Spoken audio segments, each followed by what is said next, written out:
Off top, I don't say much about this individual, but today I'll make an exception. Pablo Torre is a despicable human being. Play the music. This is the Domonique Foxworth Show. Welcome to the Domonique Foxworth Show. We got to start a feud. Mm-hmm. We need to. That's the currency in the biz right now. Got to get somebody on here and just burn everybody up. Anyway, my man Charlie's here, and everyone's favorite, Mina Kimes, is in the building. Who should I fight with, Mina? Maybe we should have a podcast feud between our two podcasts so we can both benefit from it. Don't think that would be believable, frankly. You have to. As we're showing up on each other's show each week, we're gonna feud when we're not on there. You gotta pick wisely. Our colleague Stephen A. Smith, I think, probably picked the. I don't want to get back into this, but it was the easy choice. I'll just say that Peace and love. It was the easy choice. Yeah, close it out with that dude's cane. Peace and love. I love Stephen A. He's so much fun. Anyway, speaking of kings of their industries, we're on to Bill Belichick. Should we talk about it? Do it. Should we talk?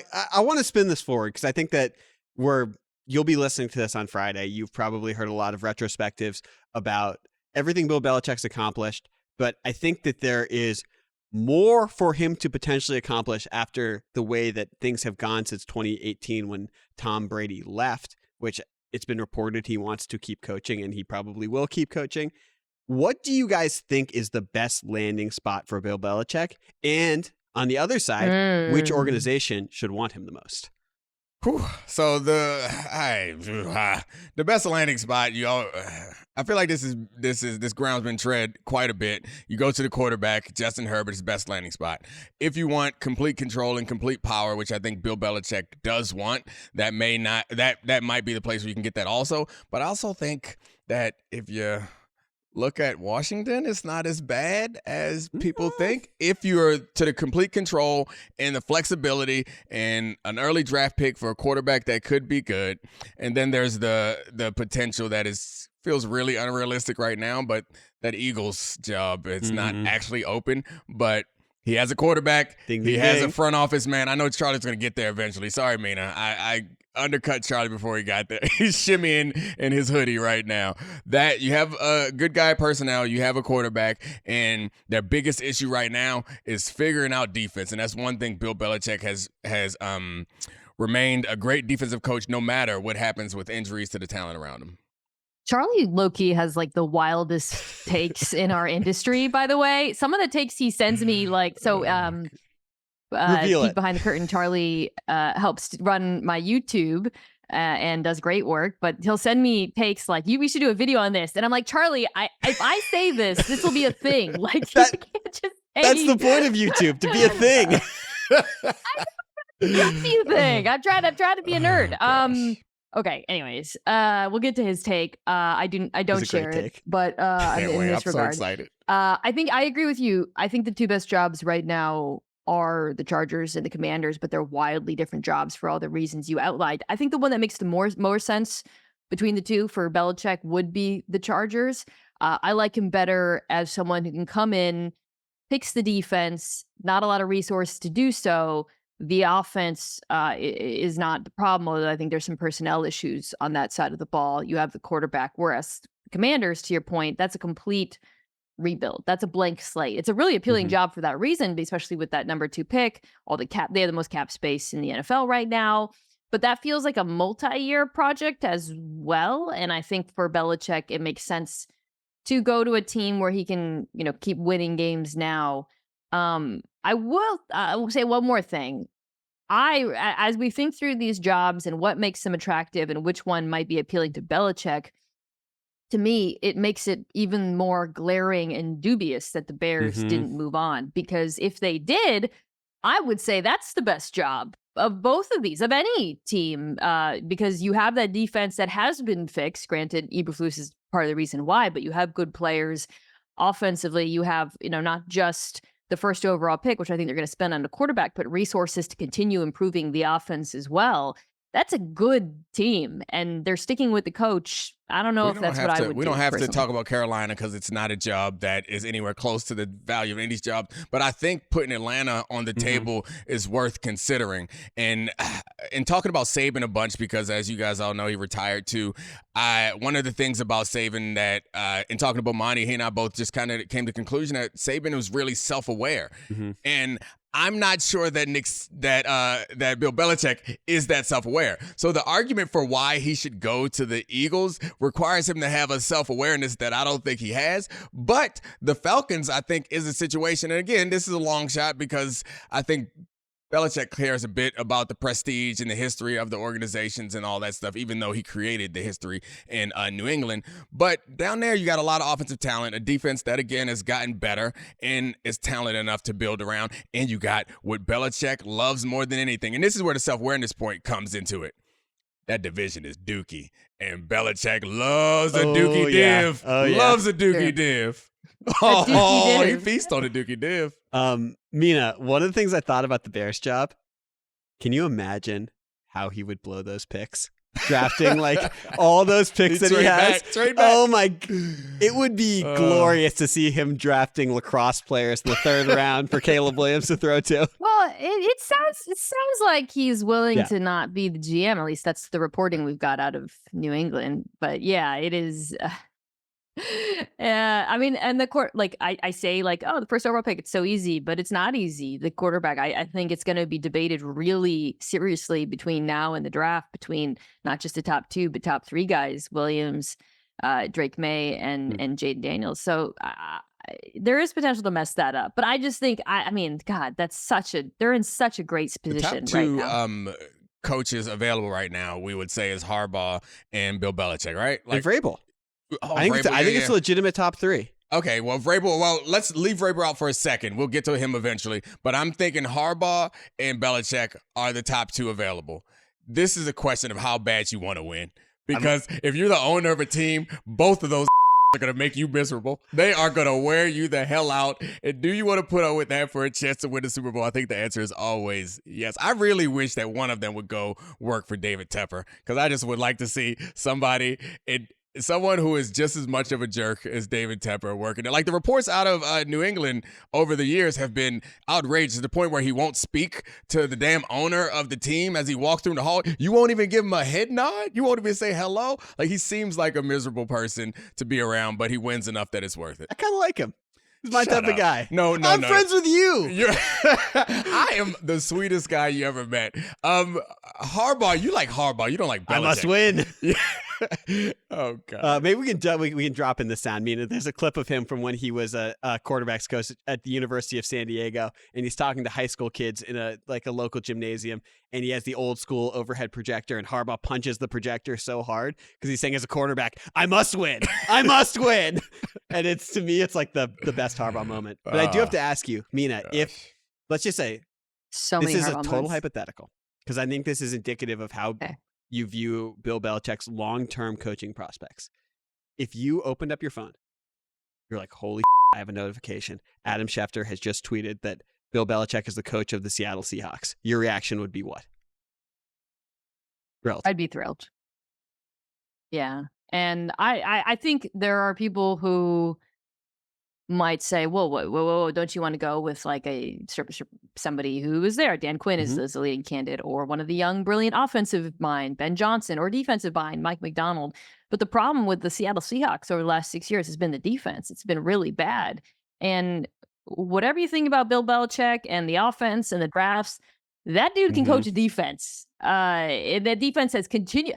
Dominique, even despite, I don't think we think about them anymore this year because they were so irrelevant. The defense was still good despite the injuries. It still finished at the top 10, top 5. If you look at the second half of the season defense, that dude has not lost that ability. And I think just given the issues in Seattle, the fact that I do believe there's still talent there, bringing in a brilliant defensive mind like him would be a great choice. The defense has been great, keeping them in games when their offense was giving up touchdowns against them. They've been impressive, which it baffles my mind why someone who understands how to stop offenses as well as Bill Belichick can't figure out how to attack defenses. It's a whole nother conversation and confusing thing, but he knows what's most challenging to stop. He knows what other teams aren't, but maybe it's just about time and bandwidth to be able to devote to it, because I find it hard to believe that someone who's been around football as long as him and understands the ins and outs of football as well as he does, and particularly because the best offenses are, like, we look at these Shanahan schemes, those offenses are at their best when they understand the rules of the defense that they are forcing them to be in conflict. So that's a whole nother question, why they can't figure out why he can't figure out how to put together an offense that attacks people properly. And it's a tricky one, right? Because it's hard to divorce that from, how bad the personnel was and how bad the offensive personnel has been for quite some time. Which, of course, is something I think more than anything that Belichick deserves criticism for and skepticism is his ability to evaluate offensive personnel. That's the single biggest well, also, you could argue to evaluate offensive coaches, which is, I keep saying, the biggest mistake of his career. But I wasn't like, the Patriots offense with Belichick and McDaniels for years was inventive. They were ahead of the league. A lot of the things, you think back to 2007. Yeah. But it feels like that is an area in which he has fallen behind. So wherever he goes, assuming he stays in the NFL, that to me is going to be very key. Does he retain an offensive coordinator? Who does he hire? If I was an organization, I would want to see him work with someone he hasn't worked with before, because I think that is another huge problem with this version of the Patriots. I agree with you. The insular nature of his coaching staff, I do think that it stops them from growing a little bit. Your point about them being flexibly minded, at least offensively early in this, like, I wonder if they just guess wrong. So, like, I think about, and this is another off-season project that you and I can dive into along with our interior linebacker shift project that we've been talking about for months now. But I've come to think that the 49ers and the Patriots have always kind of not gone into a season with a philosophy as much as they've observed the entire league and realized, this is where the blue sky is, or this is where the open pasture is. This is what we're going to do because no one's doing this. And it's worked for them up into a point. And like you mentioned, the 2007, when they started to go to double tight end and attacking people that way, that was ingenious. Finding the slot was a thing that people weren't doing. Oh, Randy Moss is available on the cheap. All right, we'll shift. Like, that's always been smart. And we've chronicled it on the defensive side too. But it wasn't clear to me what the opportunity was he was rotating or he was pivoting towards. It was like, hey, defensive coaches are underappreciated, so we're going to put them on offense. Like, that was the only thing that seemed like somewhat different, and everything else just kind of, so yeah, I don't know. It's not a question. It's not necessarily something that you have to respond to. It just, I find it interesting that he's always been able to find that open space, and right now he is not. Matt Patricia will be available this offseason. Nobody wants him. It's a joke. Any more on Belichick? I love when it's a joke. You have to say it's a joke. That's the best kind of jokes. That's like 3/4 of my jokes. But by the way, my take that I had sent to Mina was that the Chiefs 2 years ago should have traded Travis Kelce and not Tyreek Hill. Stand by it. Wow. What did I Charlie, write back? ... Then another text that was just another ellipsis. Then just, that's a terrible take.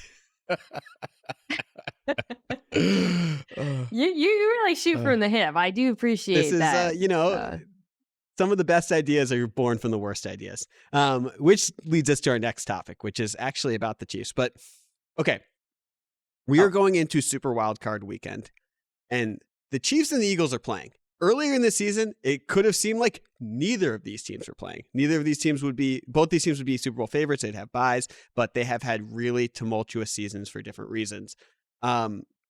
Which Super Bowl team from last year do you think is more likely to be one and done this weekend? The Chiefs or Chiefs or the Eagles? Wow. It's an easy question, right? I guess the interest is in the elaboration, but it seems obvious to me that the Eagles are the ones that are more likely, even though they're going up against an opponent that I think no one thought was going to be here. The Eagles seem broken, man. They just seem a mess. They seem broken on both sides of the ball. and they have this specter of, even though it's just crazy people like Charlie talking about it, like there is also looming over this organization that there could be a hot seat situation for the coach. They just seem like they're in a much worse situation than the Dolphins, even though they're headed into 0-degree Kansas City. I like the way this is set up because I upset Charlie, then I pass the mic to Mina, and Charlie has to sit there and simmer in his disappointment. Yeah, I agree with you. It is interesting because I still think the Dolphins are tougher competition than the Bucs, but even with the state of their injuries, but the Eagles just look so bad, man. Like I was trying to think of like what the defense could be better at, and they're bad at everything. The only thing that I think that could show up in the playoffs is if the pass rush looks better, because that's where the investment is, and it looked better earlier in the season. Maybe you get more out of Carter and Davis than you have in the second half of the year. Maybe Reddick gets home more, but it's personnel, it's execution, it's coaching. Lately, there's some very questionable decisions with coverages. And it's really hard for me to envision them turning it around. I could envision, I think, the offense, I don't know, like running the ball better. I mean, the last time they played Tampa back in week 3, they did run all over them. The Bucs have a pretty good run defense, though, so that could be challenging. I could see, I know A.J. Brown's a little banged up, but the Bucs are vulnerable to number 1 wide receivers and go balls, so maybe Jalen hits on a few of those. So, I could see them pulling it out that way, but that defense is just, it feels They've lost beyond 5 repair. of the last 6, and not even to good teams. Like they were supposed to end the season on a Giants easy flume to success. Instead, they barely beat the Giants once and then lost to them and lost to the Cardinals, lost to the Seahawks before that, got destroyed by Dallas before that, and destroyed by San Francisco before that. That's a bad shape to be in. And to go back to the other game, at least the Chiefs are good at something. The Chiefs, you could make a reasonable argument if you wanted to make a long shot bet that the Chiefs could win the AFC, because you have Travis Kelce and Patrick Mahomes. They're good still. And you got a defense that's really good. Is Travis Kelce that good still?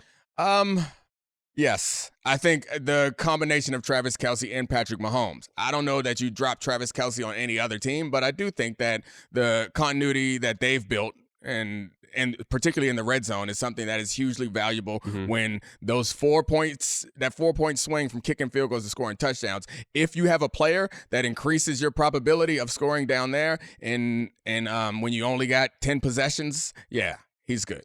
Okay, so I completely agree with both of you. I will not give the crazy take, but I do want to discuss what could happen for the Chiefs to lose, to play devil's advocate. Okay. The weather's going to be bad. Obviously, the Dolphins are banged up, but let's just imagine that Tyreek Hill gets loose for a play, Jalen Waddle gets loose for a play, and there's a situation where the Dolphins have 21 points and the Chiefs have 7. Do you actually think that offense is capable of coming back how they've played all year?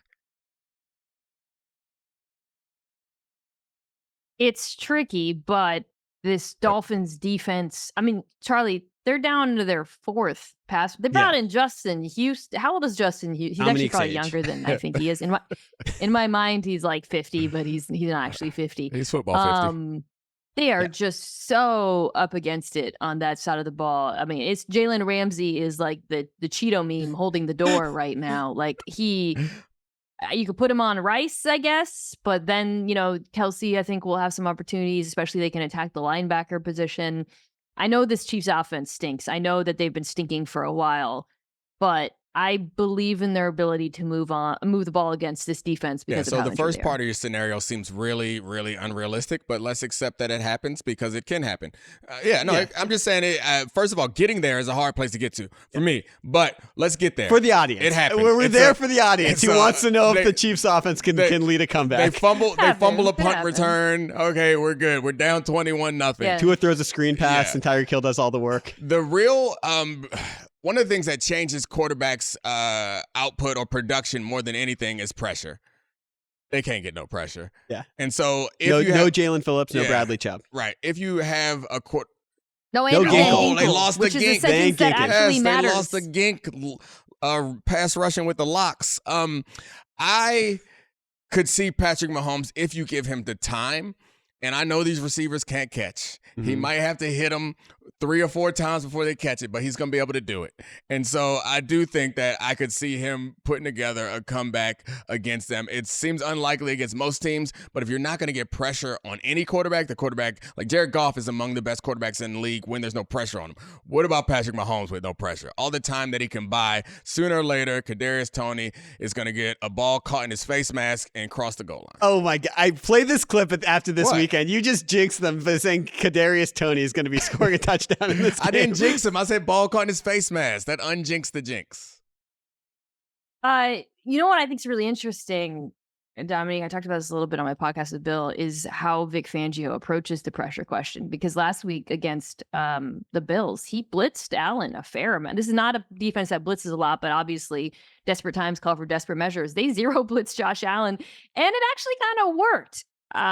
But I think with the Chiefs, it's risky, not just because Mahomes has been such a blitz killer for so long, but the Chiefs' screen game is still really good. They have answers for the blitz. And so I think for Fangio, he's going to really have to mix up his pressures. I wouldn't be surprised if he mixes in some drop 8, and just to like mess with him and see what happens. But this is like, I mean, he is like one of those contestants on Chopped when you're just given like gummy bears and broccoli and told to make an entree. Like that's what Big Fangio's setup is this weekend. I do have one follow-up. So this 2-part question, guys. And I want your reaction first. So what do you think about the Eagles' pass defense? First reaction. They're bad. Okay. Not good. So now if I were to tell you the Trick second part question? question, now that we have it established that they're a really bad pass defense, Patrick Mahomes threw for 177 yards against that defense in November. That's bad. They weren't as bad. They weren't as bad back Don't add then. context to my worse. trap. They weren't as bad back then. And to the point that I made a moment ago, they still got the guys up front. I'd love to see what his pressure numbers were in that situation. But yeah, so what's the point that you're making? What's the trap supposed to trap? I'm just saying that the Chiefs' offense is really bad. You're just saying the Chiefs offense sucks. you understand that your original question was which team was more likely to lose. So by us presenting Maybe how they'll bad both they lose. were. Maybe my take is they'll both lose. It's not. I think the Chiefs are going to win. That's a good point. Yeah. Oh man. Yeah, there's a bit of a logical flaw in your I like argument. that you created a trap that we all got stuck in together. Oh We just my all God. fell into this bear trap. Good job. Like a Chinese finger trap of takes from Charlie. All right, let's move on before I embarrass Please do. myself anymore. The Cowboys are playing the Packers this weekend. Dak Prescott, Yeah. certainly going to be near the top of the MVP finishers. He's been excellent this year. But what's interesting about this game also is Jordan Love has been a vastly different player in the second half of the season, and he's been excellent by pretty much every metric down the stretch. And I want to ask you guys, how wide is the gap between the QBs this weekend? So there's the experience gap. Mhm. That's extremely wide. Ooh. I mean, the question is good. Jordan Love. So Jordan Love, I've done Jordan Love cramming the last few weeks because early in the season, I was like, hey, we don't have to worry about the Packers. They're not going to be a team that I have to deep dive on at any point. So I catch a game here, catch a game there. Jordan Love at Thanksgiving was like, oh, damn. Okay. And so then you start watching. It was like, he's as good as anybody in football right now. So it's like saying the talent gap, like the physical ability, throwing accuracy, decision making on any given weekend, he can be as good as Dak Prescott. But I do think that there is some value in the experience and the consistency that Dak Prescott has and the CD Lamb of it. That helps a lot too, because while Jordan Love has a lot of really good, talented young receivers, some of them healthy, some of them not, he don't got a guy that is on the level of CD or on the level that CD Lamb has been on for much of this season where, all right, we got a problem. Forget this middle of the field seam to the tight end I've been doing. Let me throw a quick screen to CD who's going to make something happen.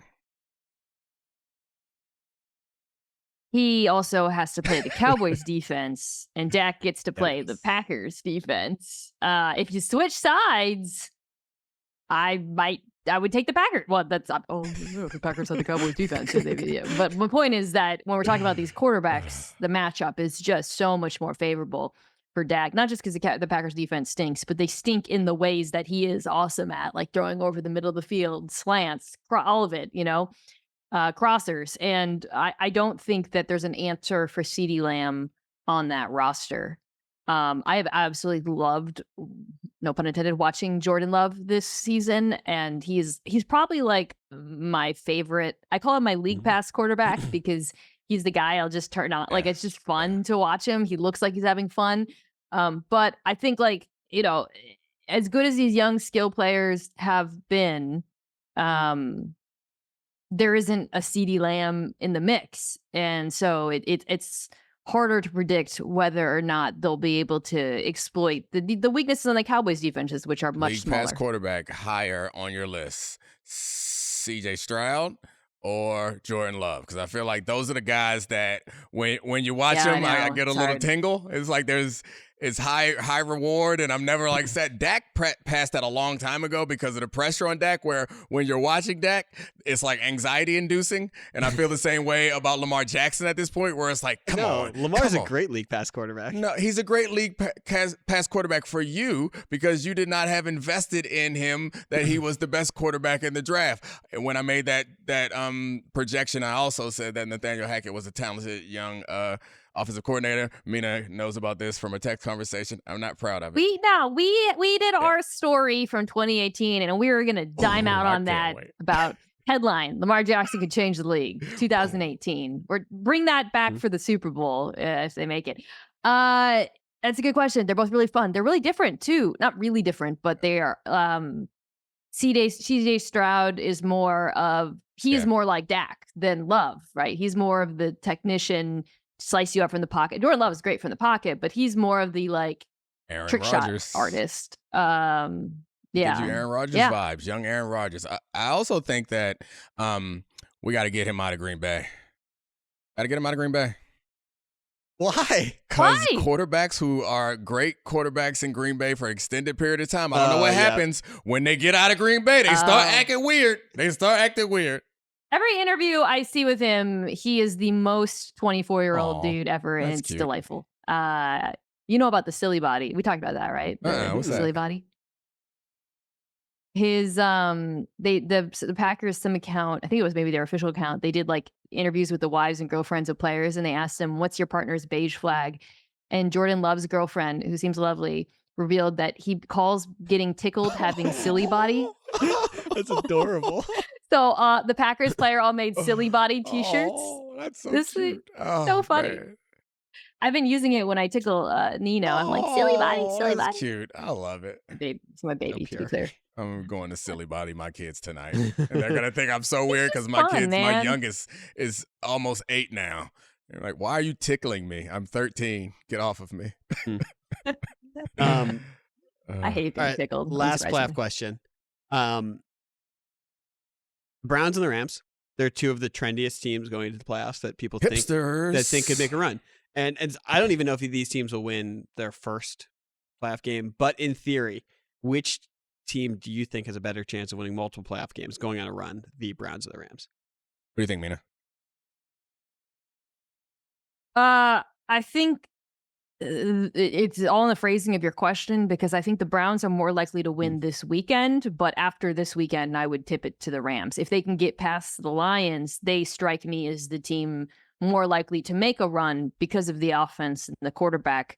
I think from a matchup perspective, though, like there's a reason why Cleveland is favored against Houston. They have a lot of advantages in this game. I think you nailed it exactly, and I think that I would also like Houston a lot more if they didn't have to go up against the Browns. I know they weren't in this conversation, but if they didn't have to go up against the Browns, I would have a realistic consideration about Houston making a deeper run than people expect because how good CJ Stroud is against everything other than what the Browns do a lot of. So if he can get past this weekend, I like it. And I do really like the Browns to win this weekend, which is the first step to going on a big run. And they have a great defense. And it feels like their offense is a lot reliant on how good the hands are of the opposing defense. So if they could get into a round where the DBs start batting them things down that Joe is going to throw at him, because he's going to throw them at him. That's fine. He's a risk-taking quarterback. If they start slapping them things down, then I like their chances of making a run. That's the thing with Flacco. It feels like the game is going to come. Maybe it's this weekend. Maybe it's in 2 weeks. Maybe it's in 3 weeks where he throws a bunch of interceptions. Now, to be clear, Stafford does that too. But I think of them slightly differently in that I think, and this is like, it does not feel all that analytical, but from my watching of both of those quarterbacks, Joe throws them every game. Whether they catch him or not, whether they catch him or not is the question. Or how closely, how easy he throws him, like that varies. But this version of Joe Flacco, every single game, people have gotten chances. Matthew Stafford, slightly different. I look up one game, Matthew Stafford, I'm like, ooh, I see you, young Joe Montana. Then I look at another one, it's like, oh, Jameis out there. I see you, Jameis. Yeah. I have more faith in him. But man, the Browns defense is so much better. Agree, because we know that he can have a clean game. He can have. Oh yeah, he won the Super Bowl. I see you looking at me like I'm stupid, but Flacco could have a clean game. He won the Super Bowl too. Yeah, he had a whole clean. He could have a clean game. Yeah. I don't think he had a clean run to the Super Bowl. Ultimately what this 100 years ago. I mean, there's the difference to me with the Brown side of it is that like, how clean of a game does Flacco necessarily have to have? This is another one. Like, defense. What if they get into the 20s points wise, they're going to be in any game. Well, I mean, the Domonique and I were talking about this from a matchup perspective. Domonique made the observation to me that C.J. Stroud was less effective against man coverage. Really, the offense less effective. Stop right here, my dog Mina. And I was my dog Mina. I love her so much. I was like, bro, Dominique, it's crazy that you say that. I sent him the stat that I had about how C.J. Stroud has been the best quarterback in football against zone in 27 QBR Mina against said man. I brought it to her attention, and she had already, so I texted it to her, and then I said it on the show, and she showed me her notes where she had observed the exact same thing. This is, our text conversations are wildly different. Our text conversations consist mostly of like gossip and shit talk, whereas me and Mina, deep dive. That's right. I agree. I'm just chumming the waters with something will stay. We all need that. We all need that in our lives. All right, should we talk to Spencer? Talk some Saban? I love Spence. I love you too, Mina. Thank you so much. Give Nino a little silly body on behalf of all of us. That sounds creepy. Never mind. Just love your baby. Bye, Mina. Have a fun time this weekend. Bye. All right, Spencer. So I have a shirt that says me and you, your mama and your cousin too. It is from Elevator, Outcast Elevators. And yes. So the song, my daughter really likes music, and she listens to some old music like that, and she was singing it, and I noticed that she didn't know what they were rolling on. And then I also I went to tell her what they were rolling on, and I was like, actually, I just make a sound. I'm not quite sure what they're rolling on. So Spencer, I will put you to the test right at this moment. In Elevators, what are they rolling on? Vogues. Vogues, baby. Man, it's outstanding. I know I can't stump you on a college football question, and I feel like, honestly, my reaction to that, people are going to judge me more than they are going to be happy for you. They're going to be like, how did you not know? Hold up, Charlie, don't make that face. You knew it was Vogues? No, they aren't going to judge you for it. Okay. I'm not gonna judge anybody for that, because one, when it comes to Southern rap, there is a powerful accent and sort of inflecting everything. So maybe you didn't know. Like for instance, if you go to Big Pimpin', I challenge anybody to correctly tell me what Pimp C is saying without looking at the Genius lyrics. Now, I have looked them up so many times, I cannot tell you in truth that I knew them on the first listen. I'm pretty sure I didn't. That's some deep Texas that he's throwing out there. That was one for the money, and now two for Charlie. All right, Charlie, what do you want to talk about? I mean, we have Spencer all here. Yeah. The greatest college football coach of all time announced his retirement on Wednesday, and that's Nick Saban. And I mean, there's so many layers to Saban. There's Saban, the football coach. There's Saban, the icon. There's Saban, the college football character. This is incredibly broad, but what is the most interesting part of Nick Saban to you guys? Maybe I should go first because I feel like Spencer is going to trump me. So I'll go ahead and say the most interesting part for me for Nick Saban, I believe, is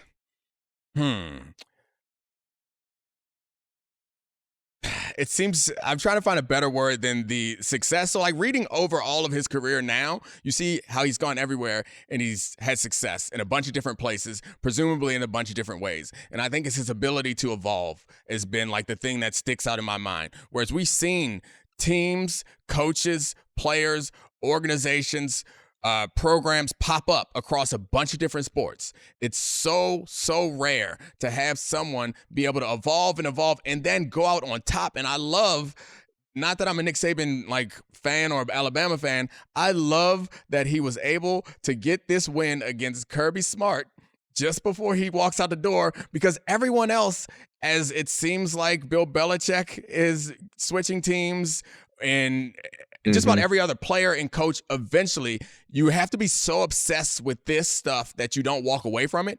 You have to get thrown out. And for somebody who's won, 7 national championships across a bunch of different styles of play offensively, at least, to knock off the incumbent, which Georgia is obviously next in line to be the predominant college football power, to knock them off one last time and say, you ain't better than me, now leave and say, nah, you can't get me. It just made me a little bit happy. Yeah, just reminding everybody who's dad. One last fight that dad wins. I love that.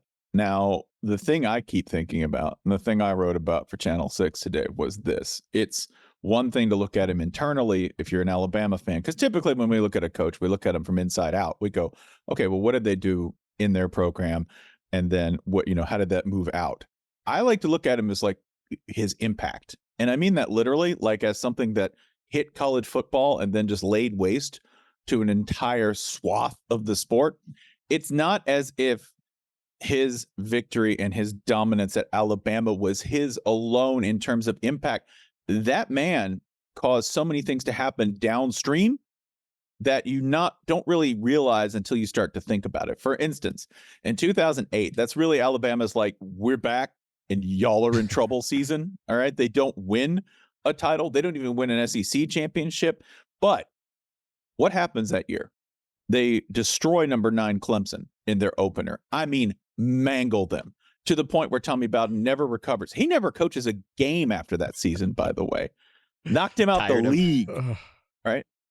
They knocked Georgia off of any kind of path upward with a devastating. That was the blackout where, if you'll remember, Bama's strength coach comes out and says they're wearing black because they're going to a funeral. Like big, bad talk. That sort of stunts Georgia's growth and takes a lot of sort of their recruiting mojo and puts it on Bama's side. Then you go down the list and you keep thinking further. Who's the guy who gets hired at Clemson after it becomes all too apparent that Tommy Bowden isn't just not going to get the job done, he's going to get obliterated? It's Dabo Swinney, right? So these little knockoff effects of what we do. Who does he hire as a reclamation project after his disgraced departure from USC? He hires Lane Kiffin. And not only guarantees the success of the program moving forward by embracing a more sort of contemporary, modern approach to offense and guaranteeing them a second round of championships. Your second round of championships, not your first, right? Michigan fans are looking at us like, it took us 9 years to get one. It took us 9 years to get one. Coach. Right. And then they're going to lose their coach. No. All Nick Saban did was take that guy and turn him into Ole Miss's most successful head coach. Right? The only guy to ever win 11 games at Ole Miss was a guy that Nick Saban picked off the garbage pile. And that's in their league. It's not like he went to Oregon, right? Steve Sarkisian, he's brought Texas back. That's another person it's outrageous. That Nick Saban His said, coaching tree is the most ridiculous coaching tree. It's insane. He made his own problems and his own solutions at the same time by taking a generation of coaches and either rehabbing them or bringing them to prominence and getting them gigs.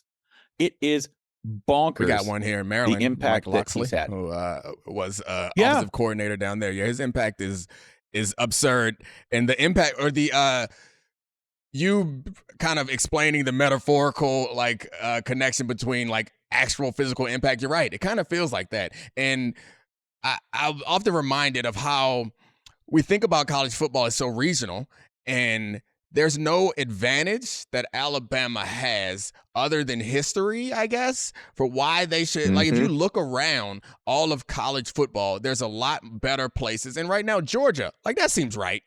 That seems right. Like, Georgia should be great at football. Texas should be great at football. Somebody out in LA, USC, should be great at, or UCLA. So one of them should be great at football because of the recruiting base that they have.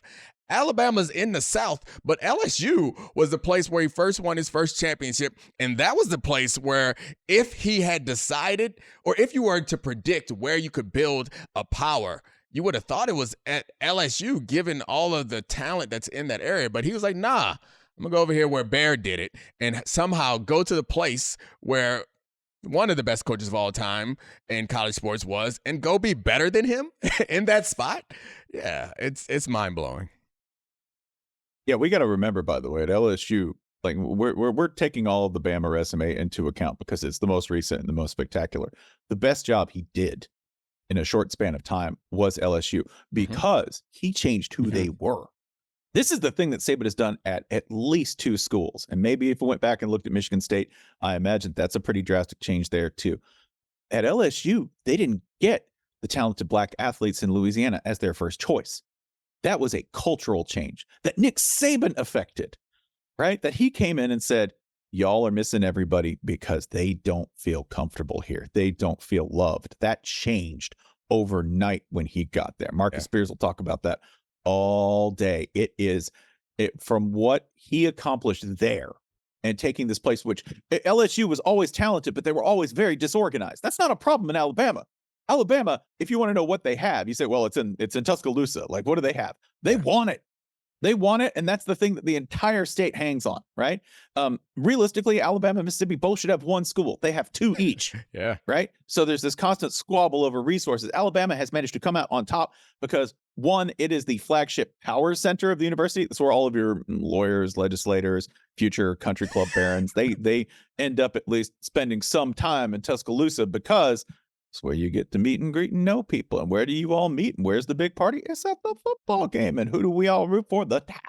That's why. It's very organized, very focused. But what he did at LSU, to me, was, in a short span of time at least, far more difficult, and it had a lasting impact because in the 21st century, they've experienced as much or more success in just this short span of time based on what he accomplished there than they had in, the 40 years before. Through all this, like, you brought up the racial dynamics in there, and that's something that I think Nick Saban is not going to be on the top 3 lines of his resume, but it's something that his ability, I think, to evolve schematically, along with his ability to evolve with the changing dynamics of football, have been impressive to me, because we don't think, and this is for the NFL and college, they're professional sports, and we don't think about them as businesses, but they are businesses. And those businesses, when the rules change, when certain dynamics change, in order to succeed, the business that's going to succeed could be an entirely new business. And that's like the foundation of, like, disruption theory and all that, is like the environment has changed and a smaller upstart is more well-positioned to capitalize on this new environment. And normally, the big juggernauts have already built up such infrastructure to win in the old way that they can't survive in the new way. And it's a simple thing that we don't think about very much, but to be able to remake a big, powerful, successful, dominant machine, and while not taking a dip with the same person at top, is crazy. It's so hard to do, and you're doing it without the same employees, because people are always taking your coaches, and your players are on their way out. They're only coming there for some of them 3 years, some of them 4 or 5 years. It's just really, really hard. I know how much they're paying him. It's worth it and more. And I'm sure he won't spend it all in his lifetime. But it sure seems, if you're grading on the difficulty scale, what he's accomplished, you could argue, is more impressive than just about any coach at any level at any time. Yeah, and you could pull on any number of threads and get something really interesting. But I think communication is the most important element of his skill set. And I mean that from a teaching perspective. Watch any of the highlight videos where he's explaining a play. That man comes to life.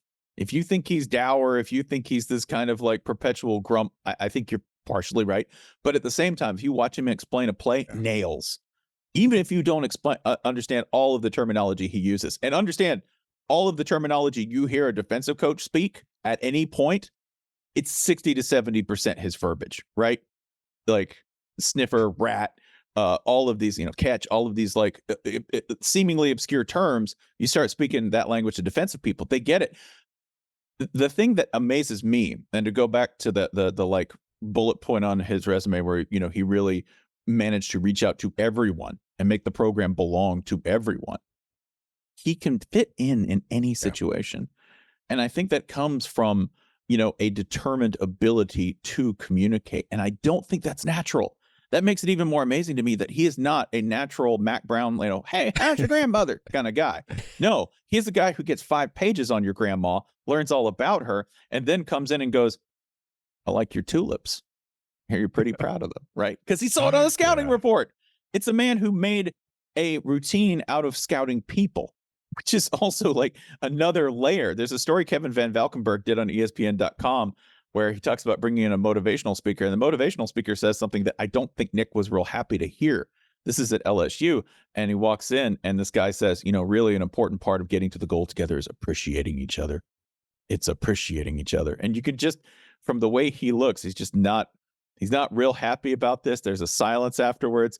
And Nick Saban finally says, well, guess I better start appreciating you.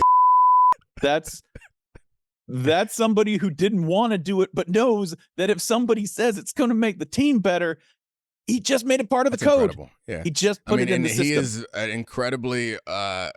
incredibly old is the wrong word, but he has been around for a long time, and he was one of the first coaches to be like outspoken about changing the way that compensation works and for the players. Like that to me is impressive. And Nick Saban strikes me as someone, the way that you explain him and the success that we've had, I think there are some people who are born to be coaches. And while Nick Saban's success would suggest that he was born to be a coach, no. He was just going to, whatever job was going to be, he was going to commit himself to it to an unhealthy degree, and even like improve in the ways that are not natural to him. Because you're right, he doesn't strike you as like someone who wants to be social. But part of being a successful college football coach is recruiting, and you better learn a little bit about everything so you can be comfortable in all scenarios. It's a good having the Belichick and Saban thing happen around the same time is a real good juxtaposition, because Nick Saban might have grown up to be Bill Belichick if he was in a different situation. But I'm not sure that Bill Belichick had it in him to do what Nick Saban had done. No, full agree. I think there is an astonishing difference between the two, and it is that Bill Belichick in the end had a very difficult time replacing his talent. He had a very difficult time replacing the guys around him who he trusted. And I think in the end, he didn't trust them to do their jobs. I think he really, I think he leaned on them, or he didn't lean on them, and really sort of began taking on more and more of the responsibilities. At the end, it was, who's the offensive coordinator? Bill. Who is the defensive coordinator? It's Bill. I just tell these two guys to do whatever I want them to do, and that's their job. That was very much not bringing in Nick. The same coaches, cycling the same coaches through. Again, very much not Nick. Nick is like, a coach that has had success somewhere else is available. Bring him in. What can he teach us? What can we learn from him? We're going to milk him dry and also set him up to go be a problem for us later somewhere else. That is, I think, when you look at the two of them, that is one key difference. That dude never stopped bringing good talent into the coaching staff, and it's one of the reasons, if not the reason, that they were able to sustain their success for so long.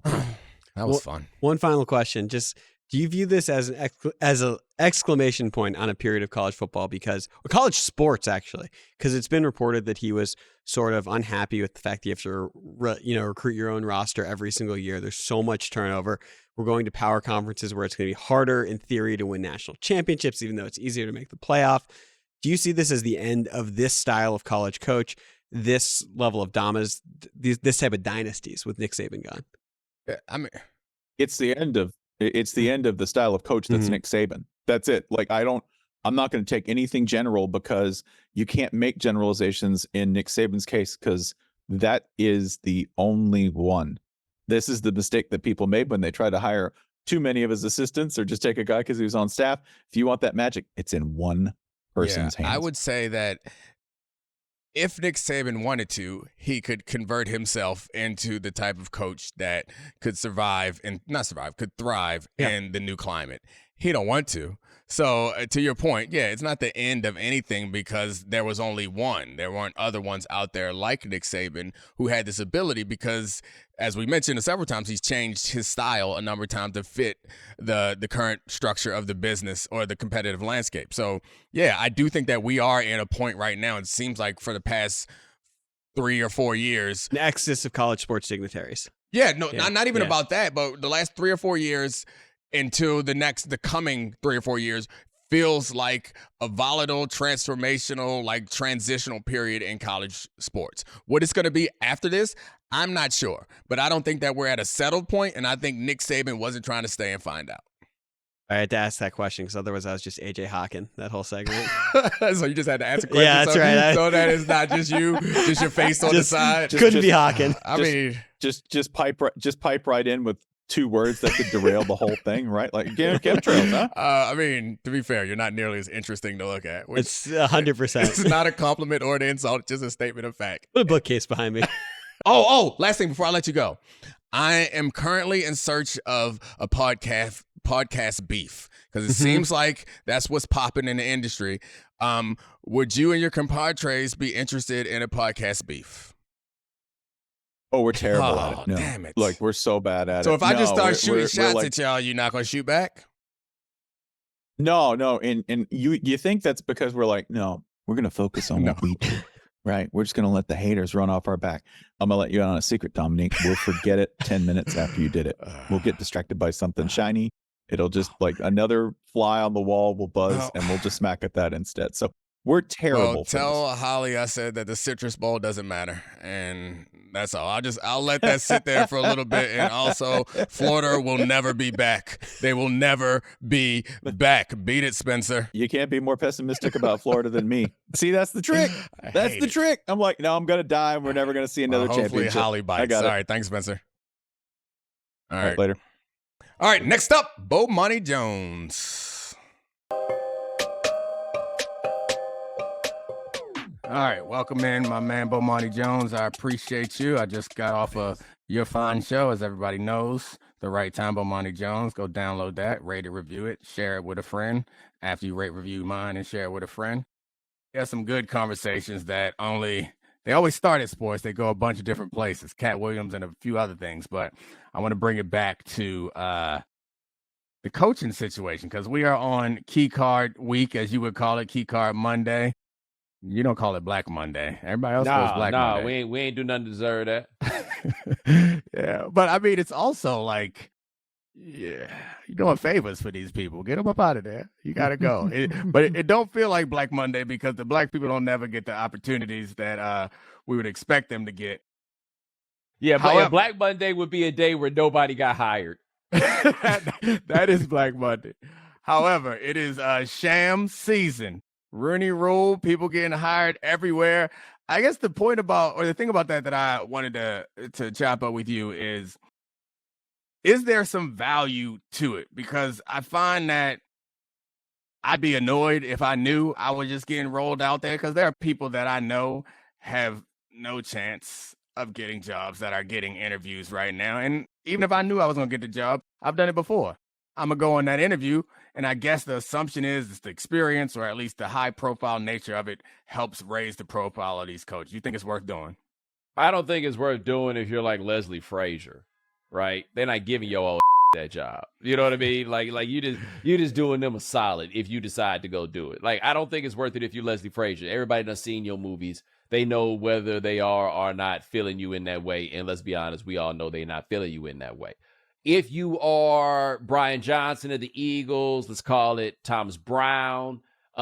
If you're Raheem Morris at this point, who I just think continually gets overlooked in a way that's actually a little disturbing, then I think you do have a chance. At the very least, you get to put your face out there. And if it isn't for a head coach job or whatever it is, there's somebody that knows you that might go to a different place, might land somewhere. Like, I think you got, if you ever go have a chance, then you should go ahead and do it. But if you know your window is passed, like I would make an argument that to satisfy your Rooney Rule qualification, maybe they need to put an age thing in there. Like, you can't call nobody over 50 to satisfy the Rooney Rule requirement. If you want to call them in for an interview, that's fine. But you got to call some whippersnapper somewhere in order to get it done.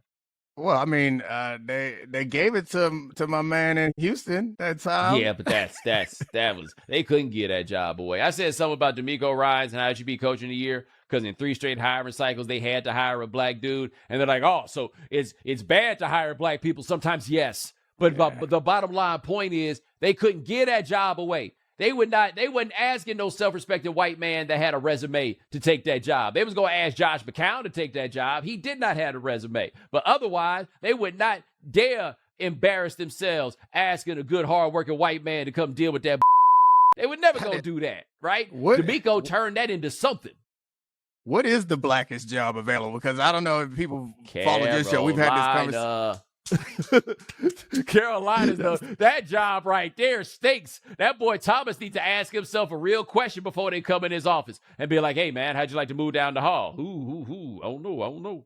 Yeah, so the Leslie Frazier one is interesting because you're right. They're not gonna give it to him because, in case people don't know, Leslie Frazier went on an interview for Los Angeles Chargers. They got a young quarterback in Justin Herbert. They got it out the way early. Yeah, a lot of people like, oh, you know what that mean? That mean Harbaugh is next. They got their sights set on Harbaugh. They don't want to let him leave the building. So they're like, let's get this Rooney Rule, this box checked. But that's the situation there. And they're not going to give it to him. He's a defensive coach. And he also, like you said, he's seen his movies. So they wanted to go ahead and get that taken care of. But you're right. The Carolina situation seems like a situation where anybody with some real options or anybody who wants to have a future in coaching, they're not going to go down there. This is a cash in. This is a situation like, all right, y'all just gonna have to give me a lot of money. I'm gonna go down here. It's gonna be a terrible few months because I may not make it a whole year because they didn't even let this last guy make it a whole year. Gonna go get that money and move on. Go get that pension bump.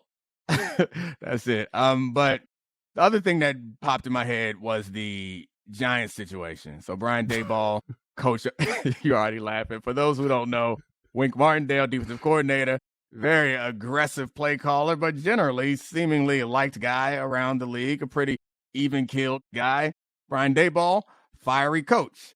So Brian Daboll, apparently Wink Martindale and his kind of coaching staff, the people on his side of the ball, defensive side, had a small little fiefdom inside that didn't necessarily respect Brian Daboll. So the ownership did not want to move on from Daboll. So they didn't want to move on from Martindale. So Daboll's like, fine, we won't move on from Martindale, but I'm getting rid of all your boys, all your partners. Fired Wink, 2 brothers.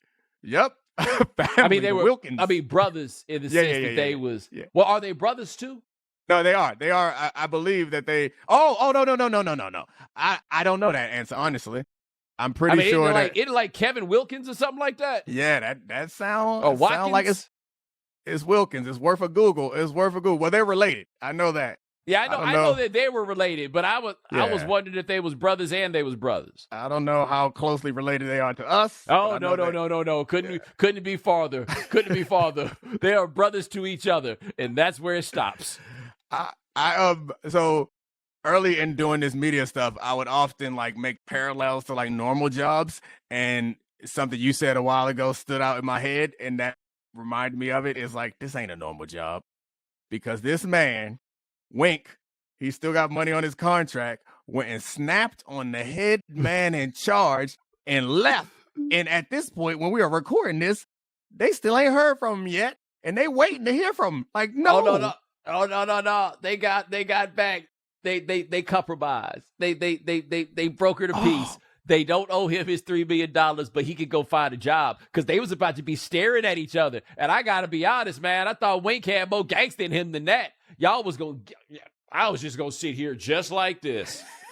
I got all day long, baby. I got all day long. And somebody said about Mitch, he's going to show up to work and read the newspaper, but I'm going to show up to work.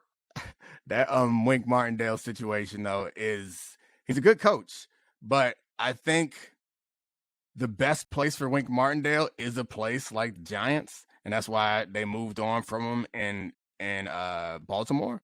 in part because Wink's style of defense, and maybe it would adjust if he had a different set of players, but his style of defense is volatility. It's what Brian Flores is doing up there with the Vikings now. That's what you do when you ain't got the guys.